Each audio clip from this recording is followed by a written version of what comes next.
Thank you so much for this opportunity. And I am privileged to be sharing this information with you. And firstly, I would like to say I started working in 1999 at Telkom, and I worked for about 8 companies to date, and everywhere I work, it has been in supply chain.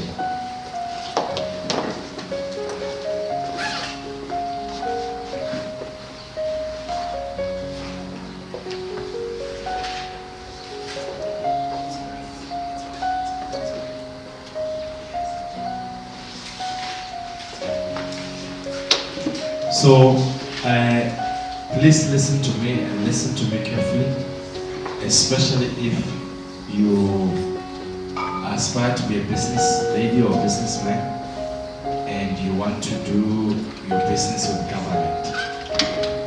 Therefore, this information will help you.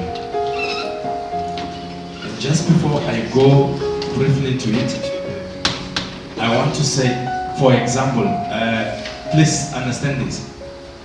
Even if sometimes your business with government has got nothing to do with tenders, alright? It may help you because there's some information you can pick from this and it will be useful. The presentation is presenting there. It's a bit old. These are the names of companies I've worked for. And now I'm on another company, 2, 4, 6, 8. I'm on the 9th company now that I'm making. But it's fine. I will just touch that one. I'll touch the one I have here. But the most important thing I want you to listen is just for you to concentrate. The tenders and quotations with government, they are not a function of luck. I'm not so sure if this thing is still communicating with the sound. It's not a function of luck. Unfortunately, administrative skill, you need it. And those are the kind of things I'm going to share with you. And I pray that God will help you understanding. Hallelujah. Amen. Now, one other thing I wanted to say is that in tenders, just listen to this and pay attention to this. The tenders, and I'm talking about the system government in South Africa. We have got 3 phases or 3 stages that governs the assessment of tenders. You've got 3 stages that governs the assessment of tenders. And when I say tenders, I'm talking about quotations. Quotations, we're talking about every job or every service or every supply of goods which is less than 500,000. It's categorized as quotations. So those ones, they are picked to do. You can get a job of 200,000. Today you can get another job of 250,000 tomorrow. You can get another one of 100,000.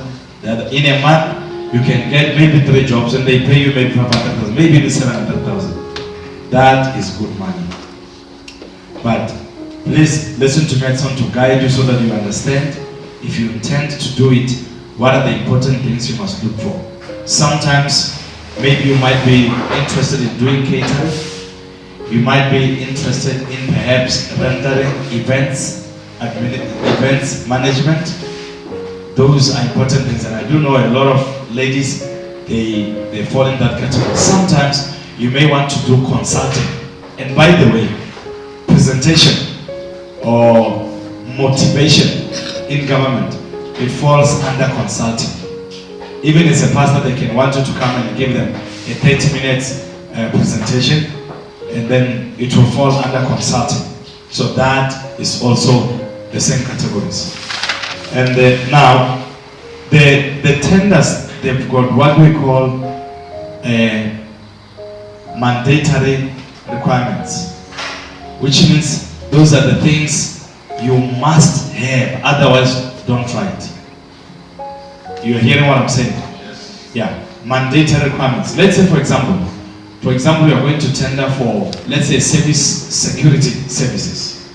They say, this building, we need 6 security officials. We want a company that can render us with security services, and this is our building. We want 6 security officials here.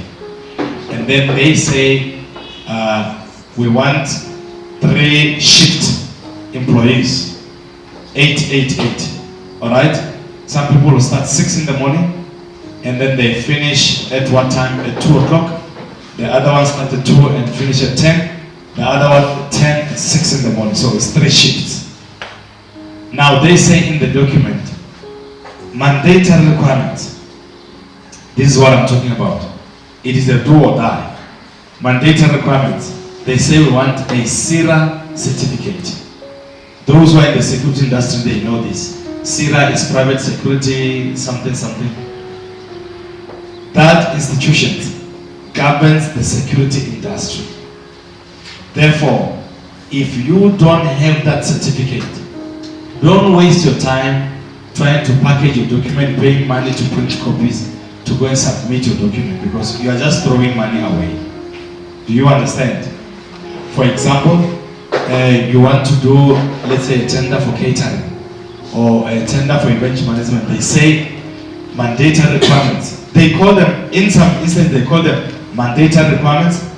In some other documents, they call them pre-qualification documents. All right? So, let's say, for example, they say, give us a letter of good standing from Department of Labor. They also call it COIDA. If you're working with those documents, you know.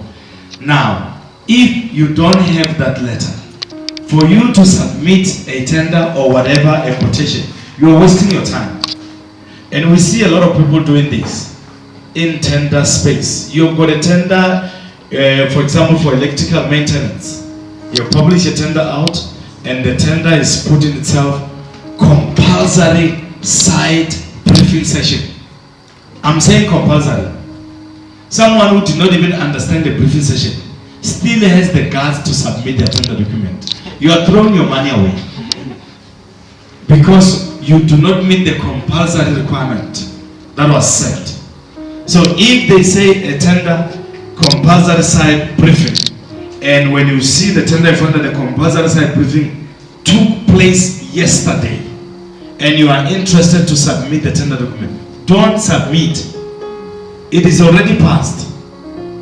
The money you are going to use to print the papers, the money you are going to use to package the envelope, you better just you go and buy KFC for your child or for your sister and leave that. So those are the things. So in the tender space, you've got 3 phases. So obviously I've spoken of the first one, which is compulsory.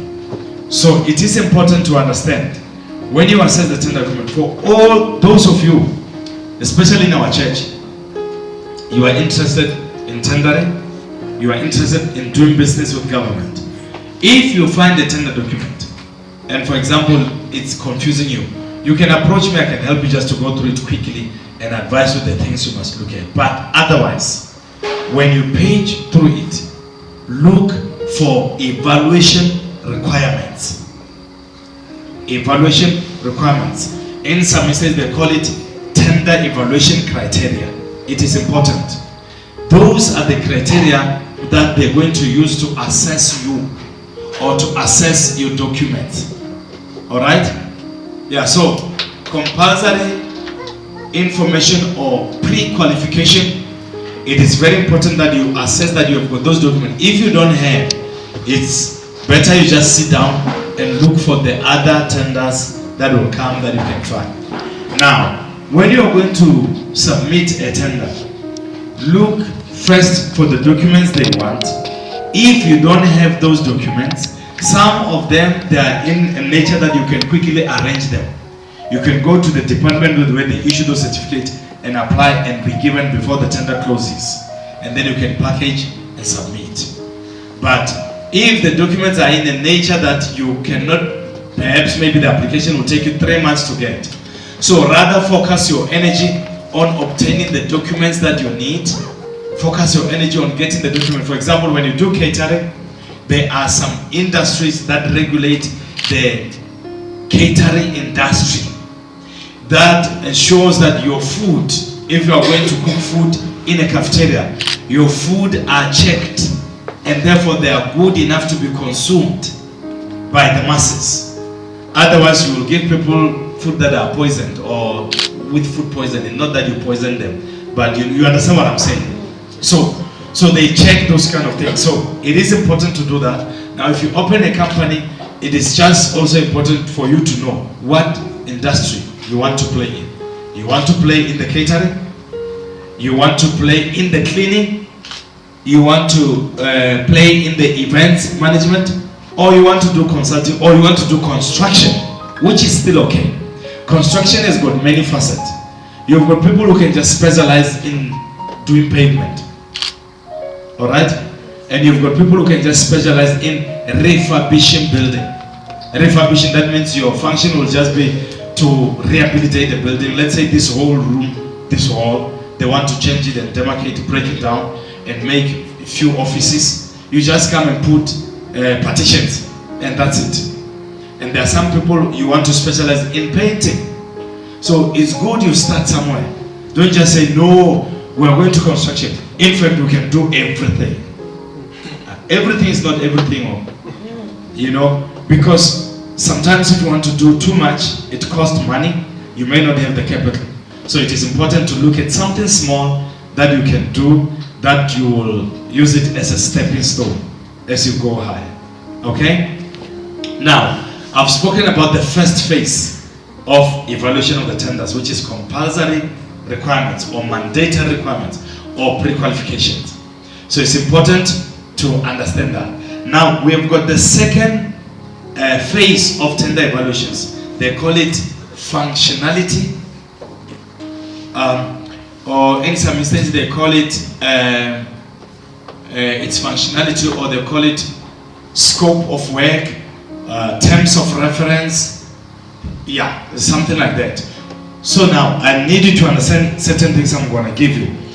In functionality, scope of work, they've got what they call evaluation criteria. But I want to advise you before we go to the evaluation criteria, so that you understand how to package your proposal. Every tender sent or submitted to any government department, you must have your proposal inside it. Otherwise, it may render your tender, you know, invalid. Proposal is something like this. Let's say, for example, they say in I've just picked an example of this proposal here. They say the contractor must have a minimum 5 years of experience in the maintenance, and give them the agenda of the training. In the first, from 9 o'clock, our training will start from 9 to 10. We'll be doing about introduction to health and safety, 9 to 10.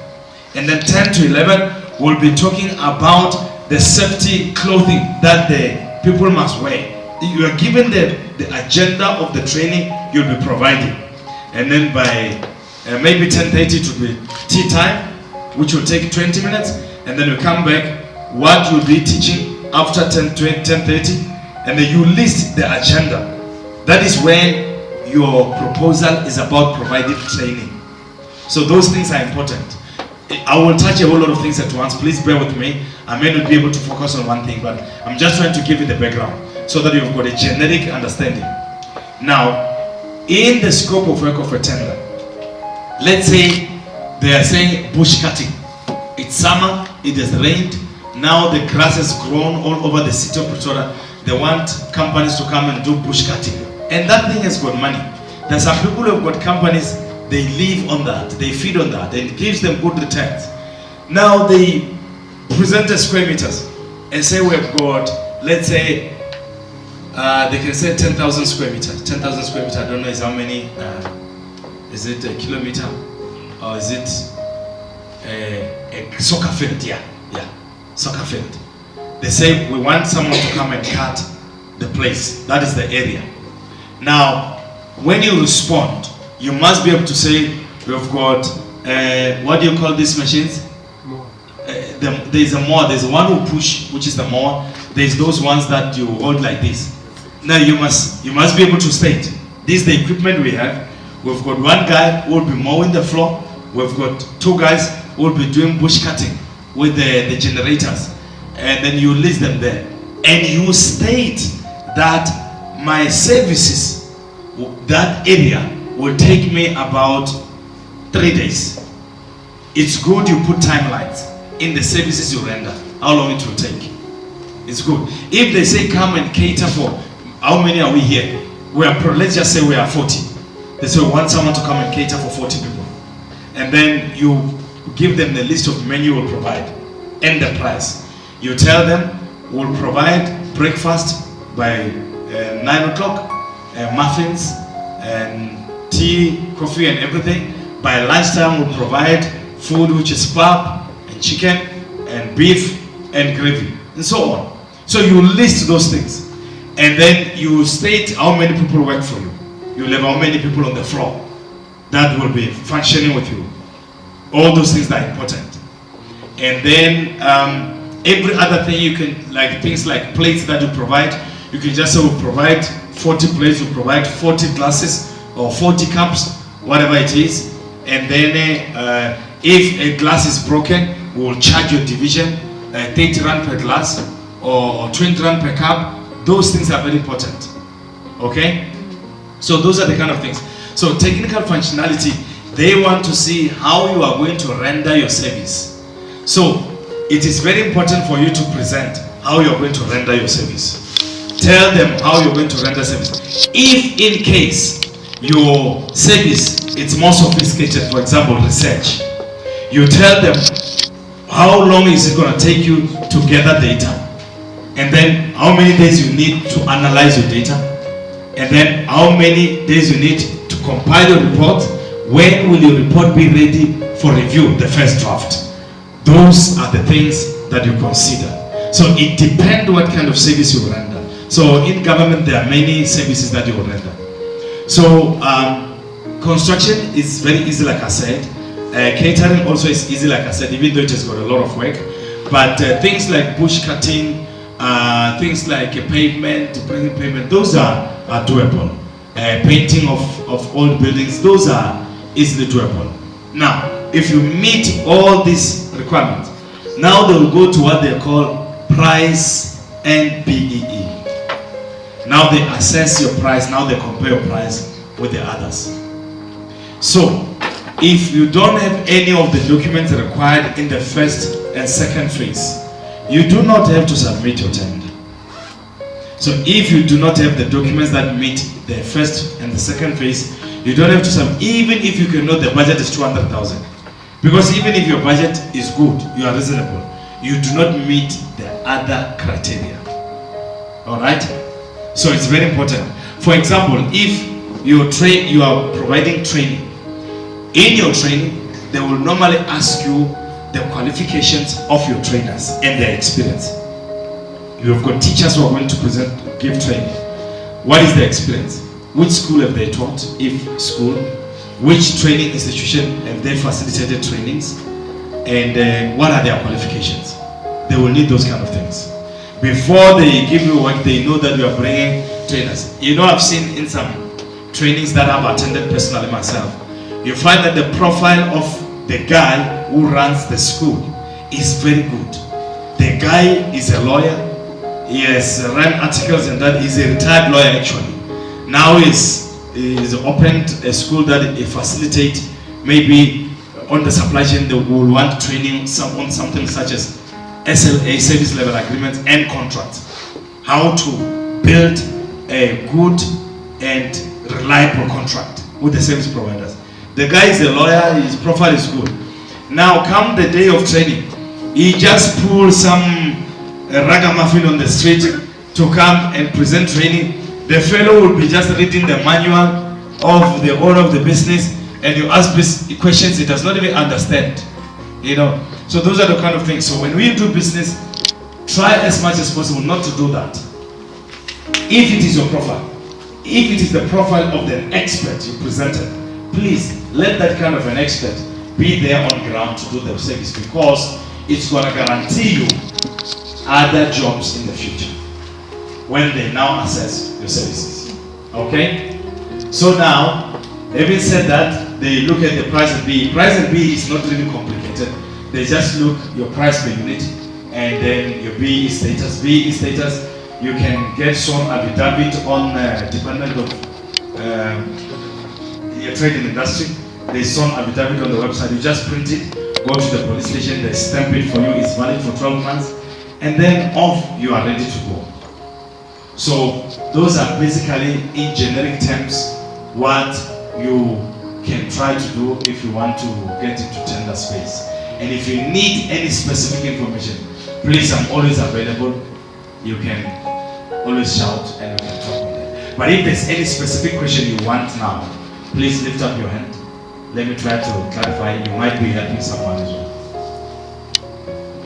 If there's someone who's got a question, you need clarity, let's address that. And then, yeah.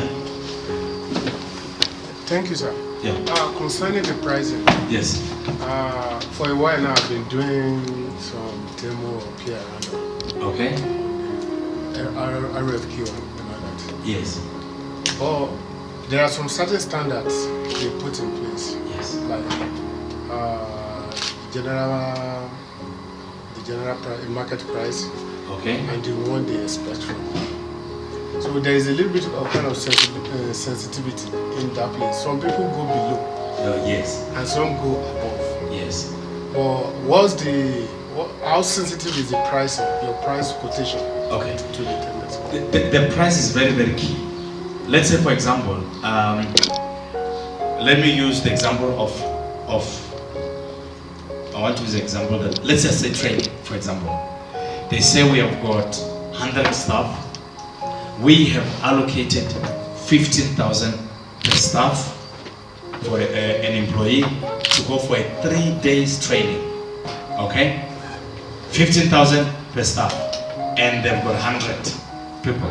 So that is how much they have budgeted, 1.5 million. Now, to go for that 1.5 million, if you know the budget, may not be advisable for you. And if you don't know the budget, the basic and simple thing for you to do is to know how much your teacher that you're going to use as the facilitator wants to be paid for 8 hours a day. Now when you finish that, we'll look at how much do you need to cater each employee for that, because when you do training, you must include your catering, refreshment per staff. Now, if you get that, the amount that you're going to pay your trainer, what you need to cater everyone, then you can add 20% as your profit. And when you finish that, you might find that per individual, you may be charging them, let's say for example, 7.9. You have saved them money, you are making profit as well. Now some people, they will have inside information that, okay, department of such and such, like it's happening now. You know what I'm saying? They've budgeted 1.5 million in a year, they tender, and then you just go and boom, 1.5 million is what I'm charging. You find that many people who are expert in the field have charged lesser than you, because they have done their market based on what it will cost them, not on what they are really looking at making. So in that case, when you look at the cost price and add your profit, it helps you. Praise the Lord. Hallelujah. Any other question? Praise the Lord. Hallelujah. I hope the Lord will even increase your understanding. If there's anything, we'll talk as and when you need clarity on any matter relating to these things. Let us put our hands together. Hallelujah. Amen. So now we know what tender is, and for us who are business tycoons, I think we have more dreams to what our Father has just said. And for us who are just coming up like me, I pray that God will strengthen our spirit and our understanding in Jesus' name. Amen. So please, if you have any question, please scribble it down. For the first order, that is for our pastor, our father, Pastor Femi Adeoye, and also for our current pastor who just spoke, Mr. Raphala, if you have any question in respect to whatever they've said, please write it down and it will be answered. If you live here with an unsettled mind, and you have to wait till next year, because Pathfinder says I don't think it's quarters, I think it's once in a year. Amen. It is break. Hallelujah. Amen. It is break time. I don't know. In Nigeria, I don't see us when it is break time. We are all laughing. So when I say it is break,